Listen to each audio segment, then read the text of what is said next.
سورۃ النساء کی آیت نمبر 34 سورہ نساء کا چھٹا رکوع اور 5ویں پارے کا تیسرا رکوع۔ اللہ رب العالمین نے ارشاد فرمایا، الرجال قوامون علی النساء، مرد عورتوں پر افسر ہیں، مرد عورتوں پر حاکم ہیں، بما فضل اللہ بعدهم علی بعد، اس لیے کہ اللہ نے ان میں ایک کو دوسرے پر فضیلت دی، وَبِمَا أَنفَقُوا مِنْ أَمْوَالِهِمْ، اور اس لیے کہ مردوں نے ان پر اپنے مال خرچ کیے۔ الرجال قوامون علی النساء، مرد عورتوں پر حاکم ہیں، افسر ہیں، یعنی اللہ تعالی نے شوہر کو بیوی پر فضیلت عطا فرمائی، لہذا عورتوں کو اپنے شوہروں کی اطاعت اور فرما برداری لازم ہے، اور مرد اس طرح عورتوں کے معاملات چلائیں جس طرح ایک حاکم ملک کا نظام چلاتا ہے۔ گھر کے سارے معاملات اور گھر کی ساری مصلحتیں اس کی تدابیر مرد خود کریں۔ اس آیت کا شان نزول یہ ہے کہ حضرت سعد بن ربی نے اپنی زوجہ حبیبہ کو کسی خطا پر ایک تماچا مارا۔ ان کے والد انہیں سید عالم صلی اللہ علیہ وآلہ وسلم کی خدمت میں لے گئے اور ان کے شوہر کی شکایت کی۔ اس بارے میں یہ آیت نازل ہوئی۔ یہاں یہ فرمایا گیا کہ بما فضل اللہ بعدهم علی بعد، اس لیے کہ اللہ نے ان میں ایک کو دوسرے پر فضیلت دی، یعنی مردوں کو عورتوں پر عقل اور دانائی میں فضیلت دی، جہاد، نبوت و خلافت، امامت، اذان، خطبہ، جماعت، جمعہ، تکبیر، حدود و قصاص کی شہادت اور ورثے میں دونے حصے اور نکاح و طلاق کے مالک ہونے اور نسبوں کے ان کی طرف نسبت کیے جانے، ان تمام ذریعے سے اللہ تعالی نے مردوں کو فضیلت عطا فرمائی۔ یعنی مرد جہاد میں جا کر یہ فضیلت حاصل کرتے ہیں۔ نبی اللہ تعالی نے مردوں ہی کو بنایا، خلافت اور امامت مردوں کو حاصل ہوئی، اذان دینا، خطبہ دینا، جماعت کرانا، جمعے کی جماعت کرانا، تکبیر و تشریق، یہ ساری فضیلتیں مردوں کو حاصل ہیں۔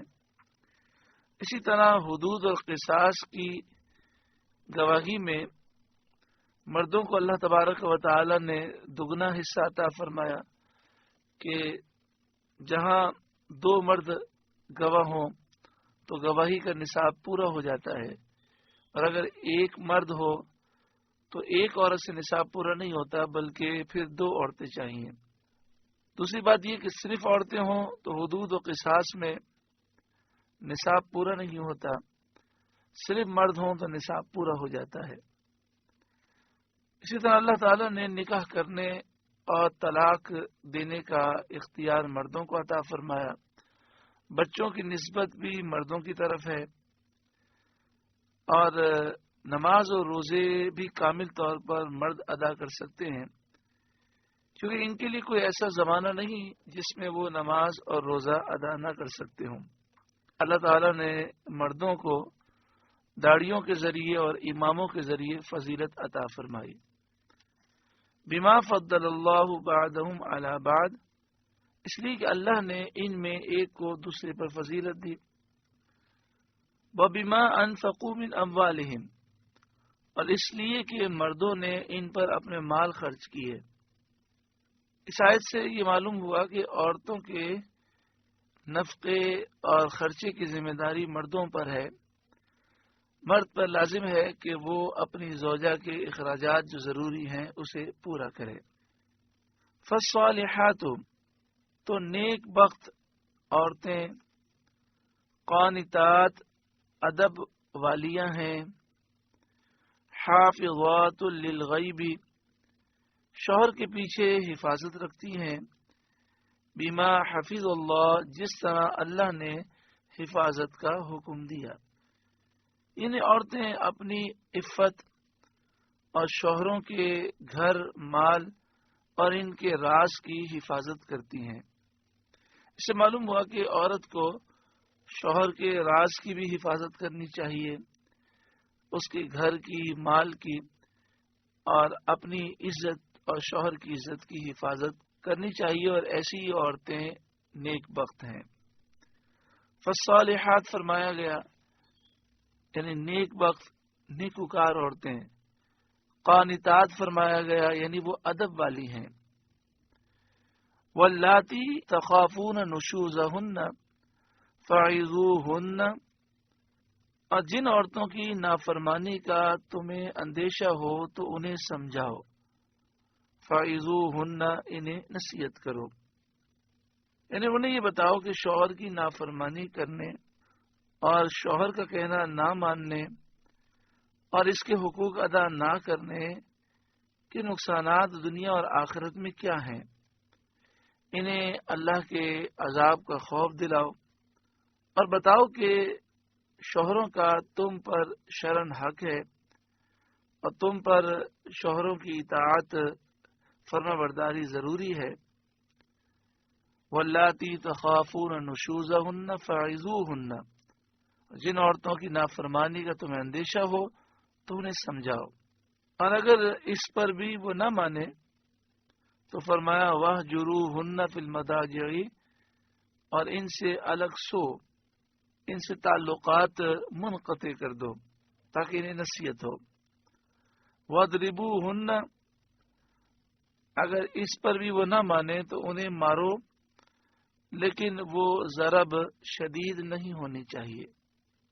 یہاں یہ بات یاد رکھیں کہ یہ جو حکم ہے، یہ حکم ان صورتوں میں ہے جس صورت میں عورت خلاف شریعت کام کرے، عورت شوہر کے حقوق کو پامال کرے. مثال کے طور پر عورت شرعی پردہ نہ کرتی ہو، نماز نہ پڑھتی ہو، نامحرم مردوں سے اس کی گفتگو ہو. اس طرح کے معاملات میں شوہر کے لیے یہ ہے کہ پہلے سمجھائے، پھر تعلقات منقطع کرے، پھر ہلکا پھلکا وہ مار کر اس کی اصلاح کی کوشش کرے. لیکن جو ہمارے معاشرے کے اندر عام شکایات ہیں وہ یہی ہیں کہ کپڑے استری نہیں ہوئے، کھانا نہیں پکا، جھاڑو نہیں دی. یہ جو معاملات ہیں اس میں مارنے کی اجازت نہیں ہے. اس میں صرف باہمی جو تعلقات ہیں اس کی اہمیت پر ان کی توجہ دلائی جائے، ان کو نصیحتیں کی جائیں. فَإِنْ أَطَعْنَكُمْ، پھر اگر وہ تمہارے حکم میں آ جائیں، یعنی تمہارا کہنا ماننے لگیں، فَلَا تَبْغُوا عَلَيْهِنَّ سَبِيلًا، تو ان پر زیادتی کی کوئی راہ نہ چاہو، یعنی اب تم ان پر کسی قسم کی کوئی سختی نہیں کر سکتے. ان اللہ کان علیٰ کبیرا، بے شک اللہ بلند بڑا ہے. تم گناہ کرتے ہو پھر بھی وہ تمہاری توبہ قبول فرماتا ہے. تو اگر تمہاری زوجہ جو کہ تمہارے زیر اثر ہے، اگر وہ قصور کرنے کے بعد معافی مانگے تو تمہیں بتدریج اولا معاف کرنا چاہیے، اور اللہ تعالی کی قدرت کو اور اس کی برتری کو یاد کرنا چاہیے، اور تمہیں ظلم سے دور رہنا چاہیے. ان اللہ کان علیٰ کبیرا، بے شک اللہ بلند بڑا ہے. کتنا پیارا درس ہے کہ انسان غور کرے کہ دن میں نہ جانے وہ کتنی غلطیاں کرتا ہے. رب العالمین کرم فرماتا ہے اور اسے ڈھیل دیتا ہے، مہلت دیتا ہے. تو مرد کو چاہیے کہ وہ بے جا سختیاں نہ کرے بلکہ اصلاح کی کوشش کرے، اور اگر وہ غلطی کے بعد عورت معافی مانگے تو سچے دل سے اسے معاف کر دے. وَإِنْ خِفْتُمْ شِقَاقَ بَيْنِهِمَا، اور اگر تم کو میاں بیوی کے جھگڑے کا خوف ہو اور تم دیکھو سمجھانے سے بھی کوئی فائدہ نہ ہوا، علیحدہ سونے سے اور مارنے سے بھی کوئی اصلاح نہ ہوئی، اور دونوں کی نا اتفاقی دور نہیں ہوتی، فَبْعَثُوا حَكَمًا مِّنْ أَهْلِهِ، تو ایک فیصلہ کرنے والا مرد والوں کی طرف سے بھیجو، وَحَكَمًا مِّنْ أَهْلِهَا، اور ایک فیصلہ کرنے والا عورت والوں کی طرف سے بھیجو، کیونکہ جو قریبی رشتہ دار ہوتے ہیں وہ گھر کے حالات سے واقف ہوتے ہیں، اور ان کی یہ بھی خواہش ہوتی ہے کہ میاں بیوی کے درمیان آپس میں محبتیں بھی پیدا ہو جائیں، اور دونوں فریق ان پر اعتماد بھی رکھتے ہیں، اور ان سے اپنے دل کی بات کہنے میں وہ تعامل بھی محسوس نہیں کرتے۔ جب یہ ساری چیزیں ہیں تو امید ہے کہ آپس میں صلح ہو جائے گی۔ ان یریدا اصلاحا یوفق اللہ بینہما، یہ دونوں اگر صلح کرانا چاہیں گے تو اللہ ان میں میل کر دے گا۔ ابھی عرض کیا گیا کہ جب لڑکی والوں کی طرف سے ایک شخص اور لڑکے والوں کی طرف سے ایک شخص، یہ دونوں آ کر آپس میں ملیں اور پہلے مسئلہ سمجھیں، اور مسئلہ سمجھنے کے بعد یہ صلح کرانے کی کوشش کریں، تو فرمایا اگر یہ دونوں صلح کرانا چاہیں گے تو اللہ تبارک و تعالی ان میں آپس میں موافقت پیدا کر دے گا۔ ان اللہ کان علیما خبیرا، بے شک اللہ جاننے والا خبردار ہے۔ یہ بات یاد رکھیں کہ جب بھی میاں بیوی کا جھگڑا ہو تو اس میں دونوں کو عقل مندی سے کام لینا چاہیے، معاملات دوسروں کو بتانے کی بجائے خود حل کرنے کی کوشش کریں۔ جب وہ دیکھیں کہ ہمارے معاملات آپس میں حل نہیں ہوتے تو سب کو بتانے کے بجائے اپنے خاندان سے 2 یا 4 افراد کا تعین کیا جائے جو سمجھدار ہوں، متقی پرہیزگار ہوں، جو صلح کرانا چاہتے ہوں، ان کو اپنے معاملات بتائیں تو وہ مل بیٹھ کر اس کا حل نکالنے کی کوشش کریں۔ پھر یہ بھی یاد رکھیں کہ جب میاں بیوی کے درمیان صلح کرانی ہو تو شوہر کے سامنے بیوی کی برائیاں بیان نہ کی جائیں، یا بیوی نے جو شوہر کی برائیاں انہیں بتائی ہیں ان کے سامنے یہ نہ کہا جائے کہ وہ تو آپ کے بارے میں یہ نظریہ رکھتی ہیں، بلکہ ایسی باتیں کی جائیں کہ جس سے نفرتوں میں کمی ہو اور وہ ایک دوسرے کے ذہنی طور پر قریب آ جائیں۔ بڑے افسوس کے ساتھ یہ بات ہم کہہ رہے ہیں کہ آج ہمارے معاشرے میں لوگ صلح کرانے کے بجائے لڑانا جانتے ہیں، لڑا کر غالباً سکون محسوس کرتے ہیں، وہ اس سے مزہ حاصل کرتے ہیں۔ بسا اوقات ایسا بھی ہوتا ہے کہ بعض لوگ بظاہر محسن نظر آتے ہیں لیکن وہ کسی کی نعمت سے جل رہے ہوتے ہیں، تو بجائے یہ کہ وہ صلح کرائیں، جب ان کو میاں بیوی کا جھگڑا محسوس ہوتا ہے تو وہ مزید اس میں آگ لگانا چاہتے ہیں۔ اور یہاں یہ بھی مسئلہ ہے کہ ہمارے یہاں پر لڑکی والے بھی اور لڑکے والے بھی وہ بہت زیادہ جذباتی ہو جاتے ہیں، اور ایک دوسرے پر جھوٹے الزامات لگانا اور ایک دوسرے کی عزتوں کو اچھالنا، جب یہ ساری چیزیں ہوں گی تو دنیا بھی تباہ ہوگی اور آخرت بھی تباہ ہونے کے امکانات ہیں۔ اللہ تعالی ہر ایک کو عقل سلیم عطا فرمائے اور ہر ایک کو ایک دوسرے کے حقوق کا لحاظ رکھنے کی توفیق عطا فرمائے۔ وَاعْبُدُوا اللَّهَ، اور اللہ کی عبادت کرو، وَلَا تُشْرِكُوا بِهِ شَيْئًا، اور اس کا شریک کسی کو نہ ٹھہراؤ، نہ جاندار کو، نہ بے جان کو، نہ اس کی ربوبیت میں کسی کو شریک ٹھہراؤ، نہ اس کی عبادت میں، یعنی کسی جاندار کو بھی خدا نہ سمجھو، کسی بے جان کو بھی خدا نہ سمجھو، صرف اللہ وحدہ لا شریک کی عبادت کرو، اس کے سوا کسی کی عبادت نہ کرو اور اس کے سوا کسی کو رب اور خدا نہ جانو۔ وبالوالدین احسانا، اور ماں باپ سے بھلائی کرو ادب اور تعظیم کے ساتھ، اور ان کی خدمت کے لیے ہر وقت تیار رہو اور ان پر مال خرچ کرو اور اس میں کمی نہ کرو۔ مسلم شریف کی حدیث ہے، سید عالم صلی اللہ علیہ وسلم نے 3 مرتبہ فرمایا اس کی ناک خاک آلود ہو۔ حضرت ابو ہریرہ رضی اللہ تعالی عنہ نے عرض کیا کس کی یا رسول اللہ صلی اللہ علیہ وآلہ وسلم؟ فرمایا جس نے بوڑھے ماں باپ پائے یا ان میں سے ایک کو پایا اور جنتی نہ ہو گیا، اس کی ناک خاک آلود ہو۔ یعنی بوڑھے ماں باپ کسی کے ہیں، دونوں ہیں یا دونوں میں سے کوئی ایک ہے، تو اب خدمت کر کے جنتی بننا بڑا آسان ہے، لیکن پھر بھی اس نے خدمت نہ کی اور اس نے توجہ نہ کی تو واقعی وہ بڑا بد نصیب ہے۔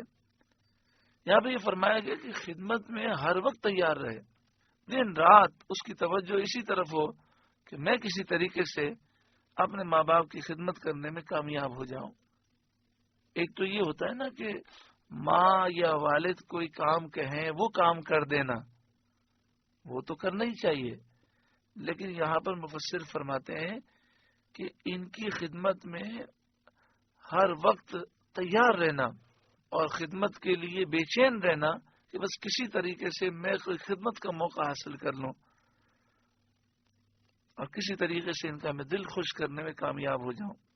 جس طرح ایک ماں ہوتی ہے وہ ہر وقت اپنے بچے پر توجہ رکھتی ہے اور وہ ہر وقت اپنے بچے کی پرورش میں اور خدمت میں لگی رہتی ہے، تو بچے کو بھی چاہیے جب ماں باپ بوڑھے ہو جائیں، بسا اوقات ایسا بھی ہوتا ہے کہ ماں باپ شرم کے مارے بار بار وہ خدمت کا نہیں کہہ سکتے، انہیں محسوس ہوتا ہے کہ بچے وہ محسوس کریں گے، تو بچوں کو چاہیے، اولاد کو چاہیے کہ وہ خود سوچے کہ میرے ماں باپ کو اس وقت کس چیز کی ضرورت ہے، ہم اپنے آرام کی فکر کریں اور اپنے معاملات ہی میں لگے رہیں۔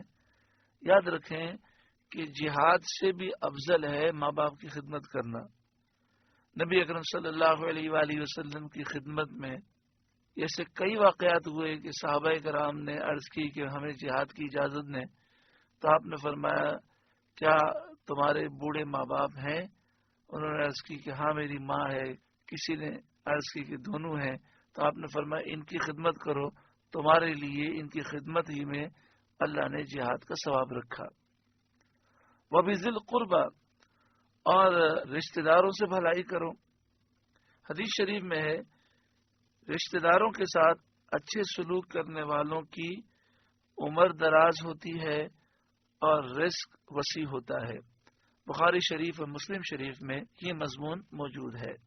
والیتامى، اور یتیموں کے ساتھ بھلائی کرو۔ سید عالم صلی اللہ علیہ وآلہ وسلم نے فرمایا، بخاری شریف میں ہے، آپ نے فرمایا میں اور یتیم کی سرپرستی کرنے والا ایسے قریب ہوں گے جیسے شہادت کی انگلی اور بیچ کی انگلی۔ والمساکین، اور محتاجوں سے بھلائی کرو، غریبوں سے بھلائی کرو۔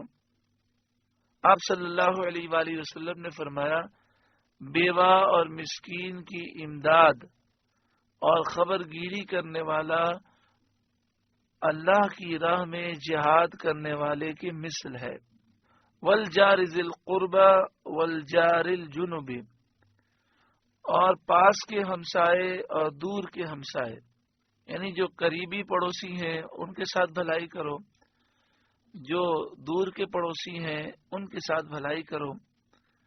بخاری و مسلم شریف میں ہے، سید عالم صلی اللہ علیہ وسلم نے فرمایا کہ جبریل مجھے ہمیشہ ہمسایوں کے ساتھ احسان کرنے کی تاکید کرتے رہے، اس حد تک کہ گمان ہوتا تھا کہ ان کو وارث قرار دیں۔ پڑوسیوں کی خبر گیری اور ان کے حقوق کی اتنی تاکیدیں ہیں۔ والصاحب بالجنب، اور کروٹ کے ساتھی کے ساتھ بھلائی کرو۔ کروٹ کے ساتھی سے مراد زوجہ ہے یا وہ دوست احباب جو انسان کے ساتھ ہوتے ہیں، اسی طرح جو رفیق سفر ہیں جو سفر میں ساتھ ہوتے ہیں، اسی طرح پڑھنے میں یا مسجد میں جو برابر میں بیٹھے یا مجلس میں جو برابر میں بیٹھے، ان کے ساتھ بھی اچھا سلوک کرنا چاہیے. والصاحب بالجنبی، اور کروٹ کے ساتھی، وابن السبیل، اور مسافر راہ گیر یعنی مسافر اور مہمان کے حقوق ادا کرو.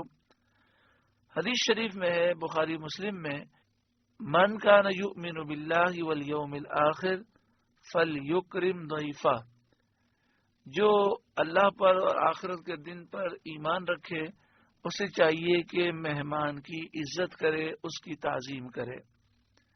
وما ملکت ایمانکم، اور اپنی کنیز غلام سے اچھا سلوک کرو کہ انہیں ان کی طاقت سے زیادہ تکلیف نہ دو، ان سے سخت کلام نہ کرو، انہیں کھانا کپڑا بقدر ضرورت دو.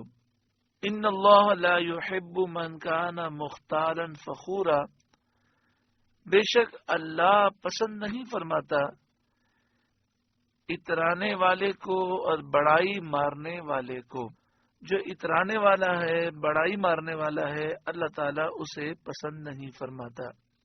ترمذی شریف میں ہے نبی اکرم صلی اللہ علیہ وآلہ وسلم نے فرمایا، جنت میں بد اخلاق داخل نہ ہوگا. متکبر اسے کہتے ہیں کہ جو اپنے آپ کو بڑا سمجھے اور دوسروں کو حقیر اور ذلیل سمجھے. اللہ تعالیٰ تکبر سے، غرور سے ہمیں محفوظ فرمائے. الذین یبخلون، وہ لوگ جو کنجوسی کرتے ہیں، بخل کرتے ہیں. وَيَأْمُرُونَ النَّاسَ بِالْبُخْلِ، اور دوسرے لوگوں کو بھی بخل کا حکم دیتے ہیں، کنجوسی کا درس دیتے ہیں. ایسے لوگ بڑائی مارنے والے اور اترانے والے ہیں. وَيَكْتُمُونَ مَا آتَاهُمُ اللَّهُ مِنْ فَضْلِهِ، اور اللہ نے جو انہیں اپنے فضل سے دیا ہے اسے چھپاتے ہیں. بخل یہ ہے کہ خود کھائے دوسرے کو نہ دے، اور شح یہ ہے کہ نہ خود کھائے نہ دوسرے کو کھلائے. بعض لوگ ایسے ہوتے ہیں نہ خود اپنے اوپر خرچ کرتے ہیں نہ دوسروں پہ خرچ کرتے ہیں، یہ بھی بری چیز ہے. بعض ایسے ہوتے ہیں کہ اپنے اوپر تو خرچ کرتے ہیں، دوسروں پر خرچ کرنے کے لیے تیار نہیں، یہ بھی بری چیز ہے. سخاوت یہ ہے کہ خود بھی استعمال کرے، دوسروں کو بھی دے. اور جود یہ ہے کہ خود تو نہ کھائے، دوسرے کو کھلائے. شان نزول یہ ہے کہ یہ آیت یہودیوں کے بارے میں نازل ہوئی جو سید عالم صلی اللہ علیہ وآلہ وسلم کی صفت اور آپ کی شان بیان کرنے میں بخل کرتے ہیں، کنجوسی کرتے ہیں اور چھپاتے ہیں. اس سے معلوم ہوا کہ علم کا چھپانا یہ بہت بری چیز ہے. حدیث شریف میں ہے کہ اللہ کو پسند ہے کہ بندے پر اس کی نعمت ظاہر ہو. مراد یہ کہ اللہ تعالی نے اگر مال عطا فرمایا ہے تو انسان جائز طریقے سے اس پر اپنے اوپر خرچ کرے اور اللہ کی نعمت اس پر ظاہر ہو، اور اس کی نیت یہ ہو کہ میں اللہ کی نعمت کا اظہار کر کے تحدیث نعمت کر رہا ہوں، تو اس میں حرج بھی نہیں بلکہ یہ تو اچھی بات ہے. اللہ کی نعمت کا اظہار اخلاص کے ساتھ ہو تو یہ بھی شکر ہے. تو مستحب یہ ہے کہ انسان اپنی حیثیت کے مطابق جو جائز لباس پہن سکتا ہے اس میں اچھا لباس پہنے، اور نیت یہ کرے کہ اللہ کی دی ہوئی نعمت کا میں اظہار کر رہا ہوں، تو یہ بھی شکر میں داخل ہے. بعض لوگوں کی عادت ہوتی ہے کہ وہ ہر وقت اپنا رونا ہی روتے رہتے ہیں.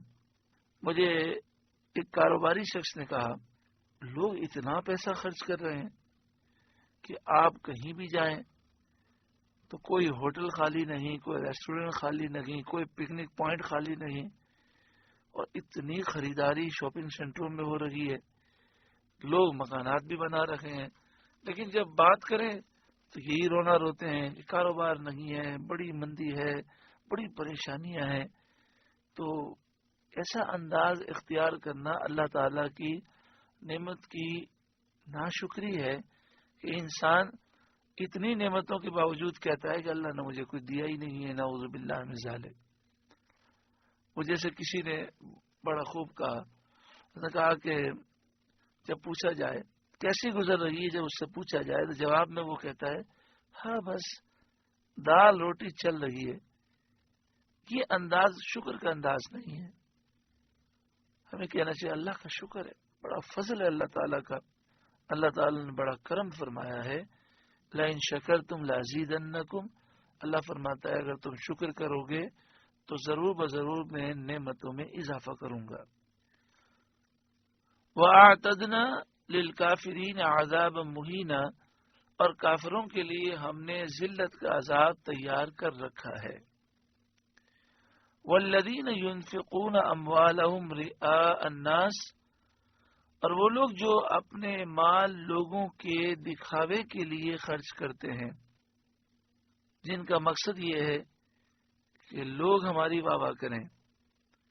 بخل کے بعد یہاں پر بیجا خرچ کرنے کی مذمت کی جا رہی ہے کہ جو لوگ محض نمود و نمائش کے لیے اور نام کمانے کے لیے خرچ کرتے ہیں اور اللہ تعالیٰ کی رضا انہیں مقصود نہیں ہوتی، نمود و نمائش کے لیے خرچ کرتے ہیں کافروں مشرکوں کی طرح، اور اللہ کی رضا نہیں چاہتے، واقعی وہ اپنا بہت بڑا نقصان کر رکھے ہیں کہ مال بھی ضائع ہو جاتا ہے اور اللہ بھی ناراض ہوتا ہے.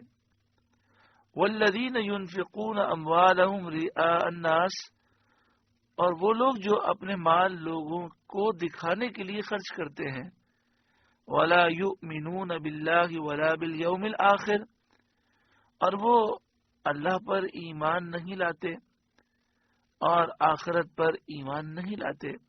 ومن یکن الشیطان له قرینا فساء قرینا، اور جس کا ساتھی شیطان ہو جائے تو وہ کتنا برا ساتھی ہے. ومن یکن الشیطان له قرینا، جس کا قرین شیطان بن جائے، قرین ساتھی، ساتھ بیٹھنے والا، فساء قرینا تو کتنا برا ساتھی ہے. دنیا میں بھی ایسا ساتھی بہت برا ہے اور آخرت میں بھی ایسا ساتھی بہت برا ہے. دنیا میں تو اس طرح کہ وہ شیطانی کام کر کے اس کو خوش کرتا ہے، انسان شیطان کے سامنے شیطانی کام کر کے شیطان کو خوش کرتا ہے. اور آخرت میں اس طرح کہ ہر کافر ایک شیطان کے ساتھ آتشی زنجیر میں جکڑا ہوا ہوگا. دنیا میں انسان شیطان کو اگر دوست بنا لے تو شیطان اس کی دنیا بھی تباہ کر دیتا ہے اور آخرت بھی برباد کر دیتا ہے. شیطان کبھی جن کی شکل میں ہوتا ہے، کبھی انسان کی شکل میں. مطلب یہ کہ جو جن سرکش ہو وہ بھی شیطان ہے، اور جو انسان گمراہ خود بھی ہو اور دوسروں کو بھی گمراہ کرنے والا ہو وہ بھی انسانی شیطان ہے. اللہ تعالی دونوں قسم کے شیطانوں سے ہمیں محفوظ فرمائے اور ان کی صحبت سے ہمیں دوری عطا فرمائے. وَمَاذَا عَلَيْهِمْ، اور ان کا کیا نقصان تھا، لَوْ آمَنُوا بِاللَّهِ، اگر وہ ایمان لاتے اللہ پر، وَالْيَوْمِ الْآخِرِ، اور آخرت کے دن پر، وَأَنفَقُوا مِمَّا رَزَقَهُمُ اللَّهُ، اور اللہ کے دیے ہوئے میں سے اس کی راہ میں خرچ کرتے، ان کا کیا نقصان تھا.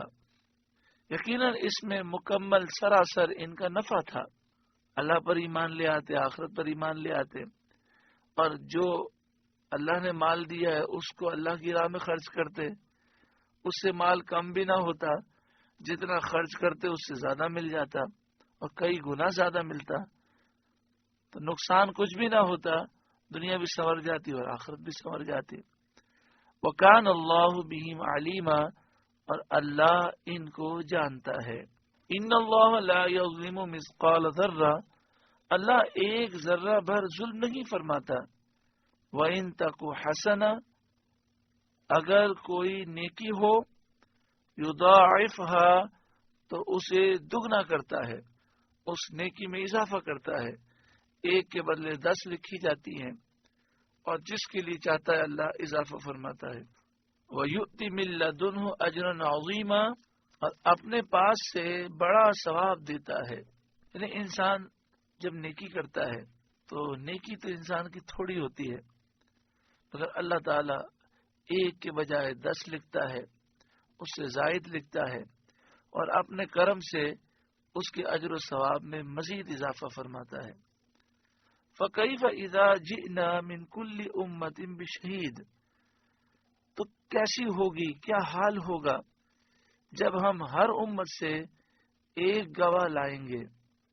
ایک گواہ لائیں گے یعنی ہر امت کے لیے ان کے نبی گواہی دیں گے، اور وہ اپنی امت کے ایمان و کفر و نفاق اور تمام افعال پر گواہی دیں گے، کیونکہ انبیاء اپنی امتوں کے کاموں سے باخبر ہوتے ہیں۔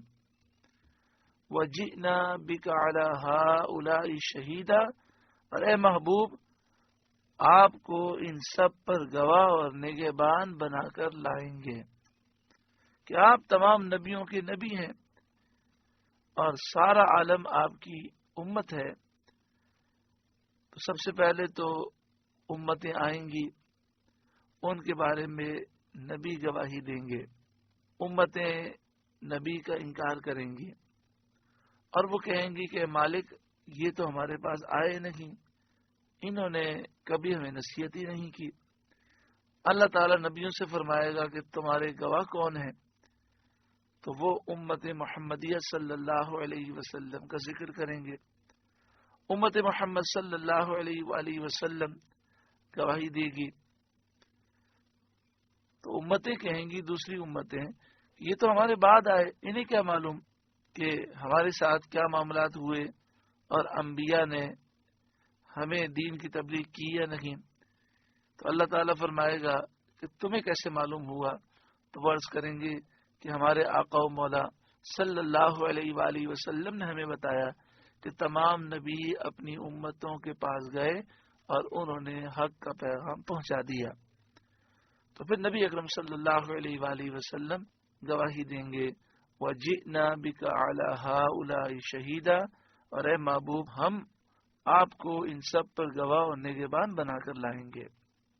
یہاں پر ایک سوال پیدا ہوتا ہے کہ نبی اکرم صلی اللہ علیہ وآلہ وسلم بھی تو بعد میں تشریف لائے، امتی جب نبی اکرم صلی اللہ علیہ وآلہ وسلم کو دیکھیں گے تو انہوں نے امت محمدیہ پر تو یہ اعتراض کیا تھا کہ یہ تو ہمارے بعد میں آئے، تو حضور پر یہ اعتراض کیوں نہیں کریں گے؟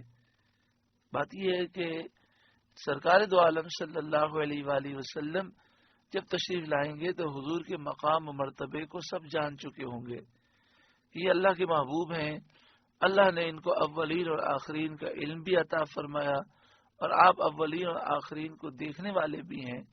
تو حضور کی شان و عظمت کے پیش نظر کسی کو اعتراض کرنے کی وہاں جرت نہ ہوگی، کیونکہ جو یہاں نہیں مانتے وہاں سب سرکار دو عالم صلی اللہ علیہ وآلہ وسلم کے مقام و مرتبے کو تسلیم کریں گے۔ یومئذ یود الذین کفروا، اس دن وہ لوگ تمنا کریں گے جنہوں نے کفر کیا، وعصوا الرسول، اور رسول کی نافرمانی کی، لو تسوا بہم الارض، کاش انہیں مٹی میں دبا کر زمین برابر کر دی جائے۔ جن لوگوں نے کفر کیا، رسول اللہ صلی اللہ علیہ وسلم کی نافرمانی کی، وہ لوگ یہ تمنا کریں گے کہ کاش وہ مر جائیں اور مٹی ہو جائیں، انہیں مٹی میں ڈال کر اوپر سے مٹی دبا کر برابر کر دیا جائے، ان کا وجود ختم ہو جائے، اس قدر کل بروز قیامت انہیں حسرت ہوگی۔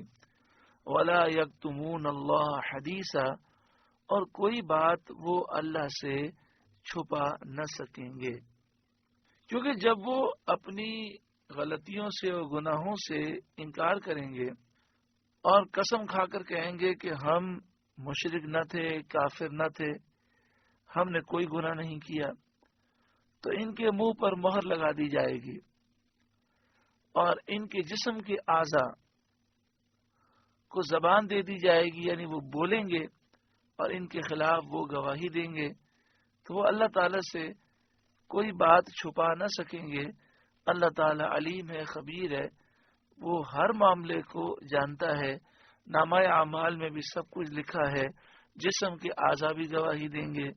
جس زمین کے خطے پر انہوں نے گناہ کیا وہ خطے بھی گواہی دیں گے. اللہ تبارک و تعالی میدان محشر کی ذلت اور رسوائی سے محفوظ فرمائے. سورۃ النساء کا 6واں رکوع مکمل ہوا. اللہ تعالیٰ اس رکوع کی برکتوں سے مالا مال فرمائے.